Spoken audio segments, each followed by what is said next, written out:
मानदेश माझा सबस्क्राइब करा आणि अपडेट रहा।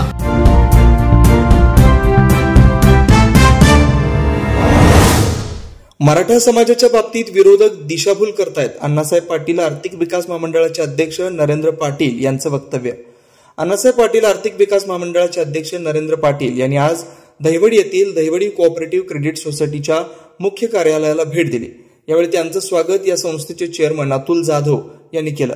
यावेळी सोमनाथ भोसले, गणेश सत्रे, विलास देशमुख, महेश कदम, पंढरीनाथ जाधव, दिलीप जगदाळे, अतुल जाधव, सुधीर जाधव, लक्ष्मण जाधव, संदीप जाधव, सयाजी मोरे, सुनील काटकर, रवी यादव, विशाल घोरपडे, अजित जाधव, विजय जाधव, बालाजी जगदाळे व कार्यकर्ते उपस्थित होते। अण्णासाहेब पाटील आर्थिक विकास महामंडळाचे लाभार्थी विजय जाधव यांनी त्यांचा सत्कार केला। यावेळी बालाजी जगदाळे यांनी आपलं मनोगत व्यक्त केलं। त्यानंतर बोलताना नरेंद्र पाटील काय म्हणाले पाहूया। जय भवानी, जय शिवाजी, हर हर महादेव।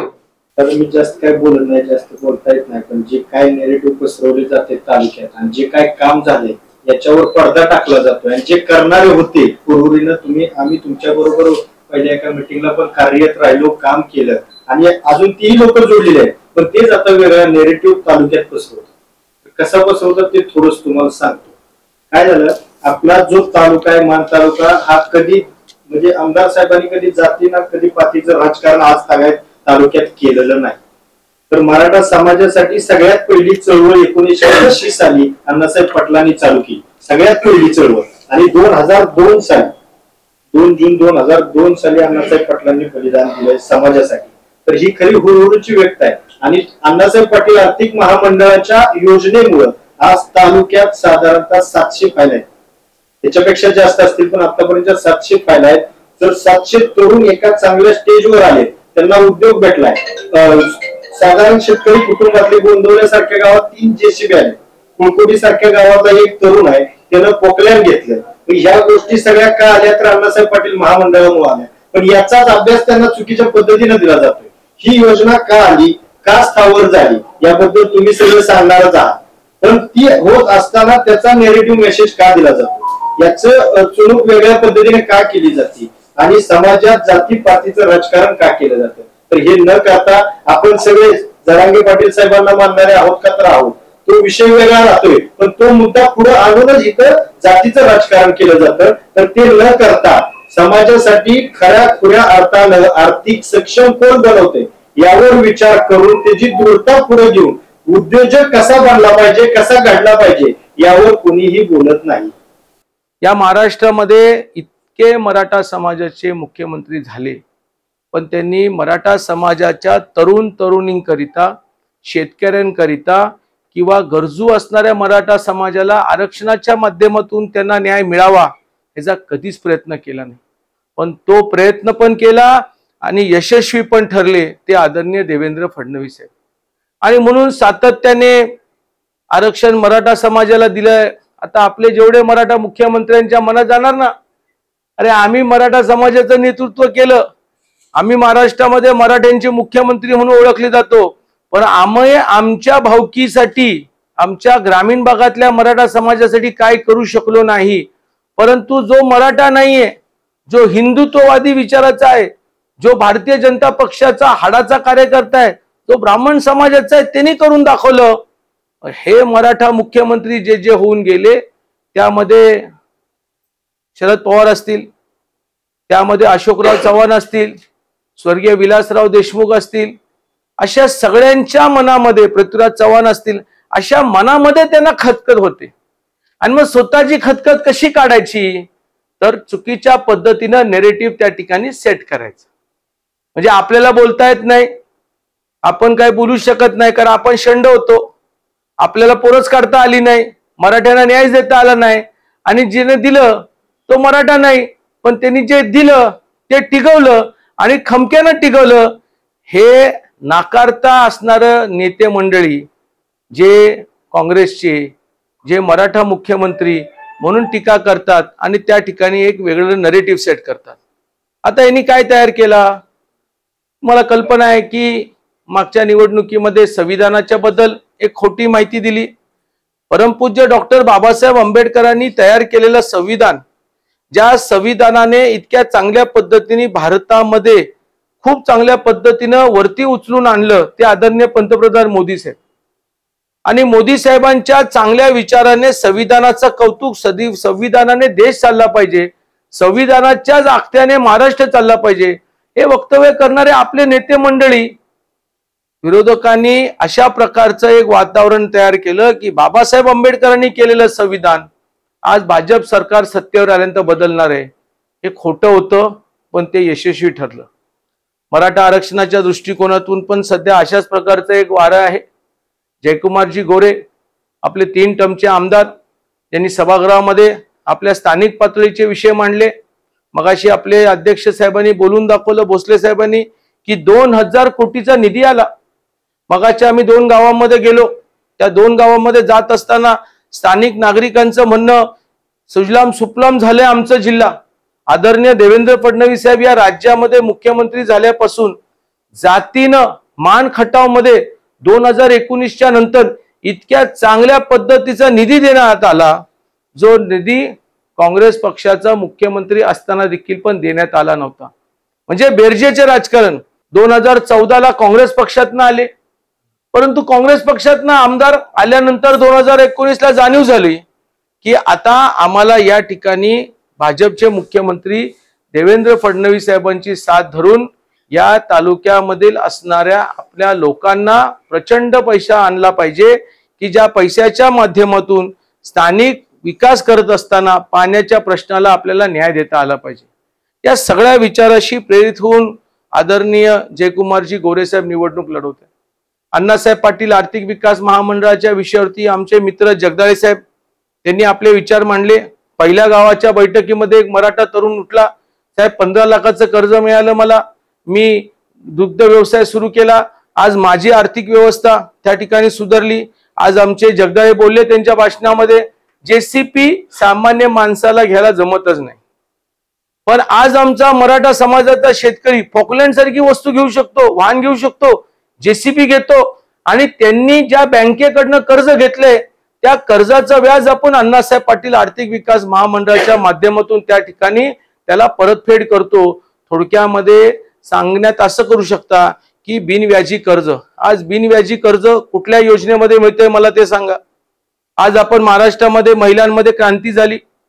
प्रत्येकाच्या खात्यावरती 1500, मला वाटतं आता 2000 पडले काहीतरी, बरोबर आहे का नाही? म्हणजे त्या बहिणीला महिन्याला 1500 मिळाले तरी आमचं देवाभाऊंचं कौतुक, आमचं मुख्यमंत्र्यांचं कौतुक. परंतु जो मराठा समाज ज्याला महिन्याला 10 ते 15 हजाराप्रमाणे व्याज परताना मिळतं 7 वर्षासाठी, तो आमच्याच आंदोलनामध्ये पुढे असतो, आमच्यावरतीच टीका करायला पुढे असतो. काही नावं मगाच्या प्रवासामध्ये आली, माझ्याशी निगडीत आहेत, माझ्याशी बोलतात, पण दुर्भाग्याने ज्या नेत्यांनी मला इथं ताकद दिली त्या नेत्यांच्यावरती टीका करतात. मलाही पटत नाही. आज प्रवासामध्ये जर त्यांची भेट झाली तर मी त्यांना हे जाब विचारणार आहे की ज्याचं खायचं त्याचंच गुण गायलं पाहिजे. पण आमचं परिस्थिती वेगळी आहे की ज्या व्यक्तीने या मराठा समाजासाठी योजना आणली, योजनेच्या माध्यमातून ग्रामीण भागातला मराठा समाज हा सक्षम झाला, त्याच्या विरोधातच तुम्ही बोलताय. म्हणजे काय आता बोलायलाच मला काय, म्हणजे काय बोलायचं या लोकांना असो, परंतु आपण सावधान राहिलं पाहिजे. आज आपण एका वेगळ्या विचारश्रेणीच्या माध्यमातून आपण काम करतोय. मी प्रवासामध्ये भेटतो त्यावेळेला लोक म्हणतात की साहेब, माझं सांगतो, आम्ही मूळचे वडिलांपासून काँग्रेस, वडिलांच्या निधनानंतर कधीच काँग्रेसची पायरी चढली नाही. 90 नंतर शरद पवारांच्या विचाराने आम्ही काम केलं, अजितदादाने केलं, विधान परिषदेवरती केलं. परंतु ज्या वेळेला राज्याचे पहिले मुख्यमंत्री भारतीय जनता पक्षाचे देवेंद्र फडणवीस झाले आणि त्यांनी माथाडींच्या विषयावरती माझ्याशी चर्चा केली आणि 2016ला विचार करा, मी राष्ट्रवादीचा, माझे बहुतांशी माथाडी कामगार राष्ट्रवादीला फॉलो करतात. तुमच्या शेजारच्या तालुक्याचा आमदार 3 का 4 टर्मचा आमदार, माजी मंत्री राष्ट्रवादीचा, हे असून देखील पण माथाडी कामगारांना सरकारची भूमिका, भाजप म्हणून सरकारची भूमिका काय आहे हे सांगण्यासाठी एका मोठ्या मेळाव्याला आले. त्याच वेळेला मी त्यांच्या प्रेमात पडलो. मी म्हटलं असा नेता असावा की आपल्या पक्षाचा कार्यकर्ता जरी नसला, आपल्या चळवळीतला कार्यकर्ता नसला, परिवाराशी जोडलेला नसला तरी कामगार वर्गाला दिशा देणारं काम त्यांनी त्या ठिकाणी केलं. आणि म्हणून मी आदरणीय देवेंद्र फडणवीस साहेब आणि कालांतराने भाजपच्या विचाराशी सहमत होऊन त्या पक्षाचं मी नेतृत्व त्या ठिकाणी स्वीकारलं. आज तुमच्यासारखे इथं बसणारे काही मंडळी अशी असतील की ते वेगवेगळ्या पक्षाशी असतील, परंतु जयकुमारजी गोरे साहेबांच्या कामकाजाची पद्धत, आदरणीय देवेंद्र फडणवीस साहेबांच्या कामकाजाची पद्धत पाहून भारतीय जनता पक्षाच्या कमळ चिन्ह हाताशी धरून हिंदुत्वाचे विचार घेऊन काम करणारी मंडळी आम्हाला दिसतील. परंतु दुर्भाग्याने आपली भावकी अशी पण आहे की जे योजनेचा लाभ घेतात, ज्यांनी आरक्षणाचा लाभ घेतला, ज्यांनी सारथीचा लाभ घेतला, तरीही ते आपल्या नेत्याच्या विरोधामध्ये आपल्या पक्षाच्या उमेदवाराबद्दल वाईट चिंततात. हे दुर्भाग्य आहे. पण असो, यदा कदाचित आपण पुण्याची जर जागा जास्त वाढवली तर पाप नाहीसं होऊ शकतं. आपण आपल्या पद्धतीनं लोकांपर्यंत पोचून या सरकारने, देवेंद्र फडणवीस साहेब, आदरणीय एकनाथजी शिंदे साहेबांनी काय काय केलं हे जरी मराठा समाजापर्यंत पोचू शकलो, आणि मी तर तुमचाच आहे ना, मी काय लांबचा नाहीये, मला काय गाठता येणार नाही असं नाहीये. आज मगाशी सामान्य लोकांशी महाराष्ट्रामध्ये मी बोलतो, सामान्य लोकांचे प्रश्न मार्गीच लावतो, माझ्याशी बोला, परंतु आपण ठोकपणे सांगता आलं पाहिजे की हो, आमच्या नेत्यांनी मराठा समाजाला आरक्षण देण्यासाठी या महाराष्ट्रामध्ये 1980 नंतर क्रांती केली, त्या आदरणीय देवेंद्र फडणवीस साहेबांनी. हो, आमचे दुसरे मुख्यमंत्री सातारा जिल्हा डोंगरी भागातील असणारे ठाण्याचा एक रिक्षा चालक ज्या वेळेला मुंबईमध्ये महाराष्ट्राचा मुख्यमंत्री होतो त्यावेळेला कुणबी प्रमाणपत्र दिलं, आणि 10% जे आरक्षण उद्धव ठाकरेंच्या सरकारमध्ये योग्य युक्तिवाद आणि पाठपुरावा न केल्यामुळे स्थगित झालं, त्याच आदरणीय एकनाथजी शिंदे साहेब, आदरणीय आनंदजी दिघे साहेब, आदरणीय हिंदू हृदय सम्राट बाळासाहेब ठाकरेंच्या तालमीत शिकलेला एक शिवसैनिक यांनी सभागृहामध्ये 10% मराठा समाजाला आरक्षण देऊन परत एकदा न्याय मिळवून देण्याचं काम केलं. हे आपण बोललं पाहिजे. आपण जोपर्यंत बोलत नाही ना तोपर्यंत आपण आपल्या लोकांना कळणार नाही आणि आपलंच मन आपलं खात राहणार आहे. आज आमचे वेगवेगळे आंदोलनकर्ते येतात, आपण एक भावनिक मंडळी आहोत, अरे जाऊ दे ना राजकारण, चल ना मेळाव्यावर जाऊ. मेळाव्यावर गेलो, संख्या मोठी दिसली, त्याचं मनोबल वाढलं, आणि त्याचा मनोबलाचा वापर कुणाच्या विरोधात केला, तर ज्यांनी आम्हाला आरक्षण दिलं त्याच्या विरोधात. हे मान्य करणार तुम्ही? कसं मान्य करणार? मग तुम्ही गर्दी करून काय करताय, त्यांना जास्त बोलण्याची ताकद निर्माण करून देताय. त्याच्यामुळे आम्हाला हे कळलं पाहिजे की आम्ही कुठल्या गर्दीला गेलं पाहिजे, कुणाचं समर्थन केलं पाहिजे, आणि कुणी आम्हाला या मराठा समाजाच्या अण्णासाहेब पाटील आर्थिक विकास महामंडळ असो, आरक्षण असो, सारथीसारखी संघटना कुणी तयार केली, त्याच्या विरोधामध्ये बोलणाऱ्या व्यक्तीच्या कडेला उभं राहायचं. जरी तो आपला भाऊबंद असला, जरी तो दुसऱ्या पक्षाचा द्वेषी असला, तरी उभा राहायचं का नाही राहायचं हे आपण ठरवलं पाहिजे. किंबहुना आपण त्याला 2 प्रश्न विचारा की तुम्ही ज्याला मतदान करायला सांगताय त्याचं मराठा चळवळीचं योगदान सांगा, आणि मग आमचं 2 मतं जास्त घेऊन जा, बायकोचं पण बटन मीच दाबतो. हे त्याला प्रश्न विचारला पाहिजे. ही निवडणूक आहे, ही मस्करी नाहीये. एखाद्या ग्रामपंचायतीमध्ये काम करताना आपण वर्षोनवर्षी आपल्या परिवारामध्ये असणारे मतभेद साईडला ठेवतो आणि मतदानासाठी भावकीकडे जातो. जी भावकीने कधीतरी आपल्या काही चुकांमुळे आपल्याला दुर्लक्षपणा केला, मग त्या मतदान मिळवण्यासाठी भावकीपर्यंत जातो. आपण कसं चांगलं काम केलं ते दाखवतो. मग आज आपण आमदारकीच्या मतदानाला का नाही करत? का नाही मराठा समाजामध्ये आम्ही ठामपणे बोलत की हो, आमचे आमदार जयकुमारजी गोरे साहेब ज्या पक्षाचं नेतृत्व स्वीकारतात त्या पक्षाच्या मुख्यमंत्री असताना त्यांनी आम्हाला न्याय दिला. आज महायुती म्हणून आमचा आमदार ज्या पक्षामध्ये काम करतो, आदरणीय एकनाथजी शिंदे साहेब, त्या एकनाथ शिंदे साहेबांनी आम्हाला कुणबी प्रमाणपत्र देण्यासाठी विशेष बाब म्हणून त्या ठिकाणी सर्वेक्षण केलं आणि 10% SCBC दिली. ज्या नरेंद्र पाटलांनी या ठिकाणी 10 लाखाची योजना होती, ती एकनाथ शिंदे साहेब आले, परत देवेंद्र फडणवीस आले, ती योजना 15 लाखाला नेली, आणि भविष्यामध्ये ज्या वेळेला राज्याचा मुख्यमंत्री आदरणीय देवेंद्र फडणवीस साहेब होतील त्यावेळेला हीच योजना 25 लाखापर्यंत नेणार आहे. तुम्ही काय करणार आहे हे त्यांना विचारा. तुम्ही जा विचारलं पाहिजे त्यांना. सांगा तुम्ही आरक्षणाबद्दल काय करणार, तुम्ही महामंडळाबद्दल काय करणार, तुम्ही सारथीसारखी संघटना जी आदरणीय देवेंद्र फडणवीस साहेबांनी सुरू केली, अशा नवीन कुठल्या योजना मराठा समाजासाठी आणणार ते विचारा. त्यांच्याकडे उत्तर नसणार, हे मी तुम्हाला ठामपणे सांगतो. आणि म्हणून आपण स्वतः या सगळ्या योजनेचे प्रचारक झाला पाहिजे. आपण बऱ्याचशा वेळेला वाट बघतो. मी कधी कधी प्रवासामध्ये असतो. जगदाळेजी, स्वप्नील ना, बालाजी काय होतं की कधी कधी मी विचारतो लाभार्थ्यांना, ते लोक बॅनरच लिहित नाही बाहेर, महामंडळाचं नावच टाकत नाही. तर मी एका विचारलं का रे बाबा? नाही साहेब, मी काँग्रेस पक्षाच्या विचाराचा आहे. म्हटलं चांगली गोष्ट आहे, तुम्ही माझे मित्र आहात. हो म्हटलं, तुम्हाला कधी फोन केला तर तुम्ही माझ्याशी बोलता, माझे काही प्रकरण महामंडळाचे असे मार्गीच लावता. अरे पण ते मराठा समाजाचे आहे ना, अण्णासाहेब पाटील आर्थिक विकास महामंडळ, हे सरकारचं आहे आणि हे महामंडळ आपल्या मराठा महापुरुषाचं नाव आहे. मग तुम्हाला कशाला लाज वाटते? नाही, लोकांच्या लक्षात येईल ना की मी लाभार्थी आहे. अरे हेच तर आपल्याला कळत नाही.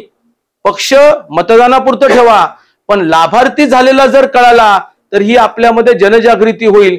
काही लोकांना जनजागृती होऊ नये याचा प्रयत्न करतात, तर काही लोक लाभ घेतल्यानंतर ही महामंडळाच्या बद्दल वेगळी टीकाही करतात. पण सत्य परिस्थिती आपल्या तालुक्यामध्ये आली पाहिजे आणि आपल्या तालुक्यामध्ये कसा मराठा समाज उद्योजक झाला हे लोकांपर्यंत आपण पोहोचावं, एवढीच विनंती करतो. परत एकदा आदरणीय अतुलजी जाधव साहेब, आपले बँकेचे संस्थापकीय चेअरमन, यांनी एक महामंडळाचा एक विषय माझ्याकडे दिला की जे आमच्या सोसायट्या आहेत, जे सामान्य नागरिकांशी जोडलेल्या आहेत, ग्रामीण भागाच्या शेतकऱ्यांसाठी, त्या शेतकऱ्यांच्या असणाऱ्या ह्या योजनेअंतर्गत भविष्यामध्ये आमच्या सोसायट्यांनाही यामध्ये योजनेमध्ये लाभ घेता येईल अशा प्रकारचं काहीतरी नियोजन करा. नक्कीच राज्याचे मुख्यमंत्री म्हणून ज्या वेळेला आमच्या नेत्यांची शपथविधी होईल त्यावेळेला पहिला मुद्दा हा मांडेल. उद्याच्या निवडणुकीमध्ये आपला 3 टर्मचा आमदार हा 4थ्या टर्मला मोठ्या प्रचंड मताने निवडून आला पाहिजे, याच्यासाठी आपण कामाला लागू.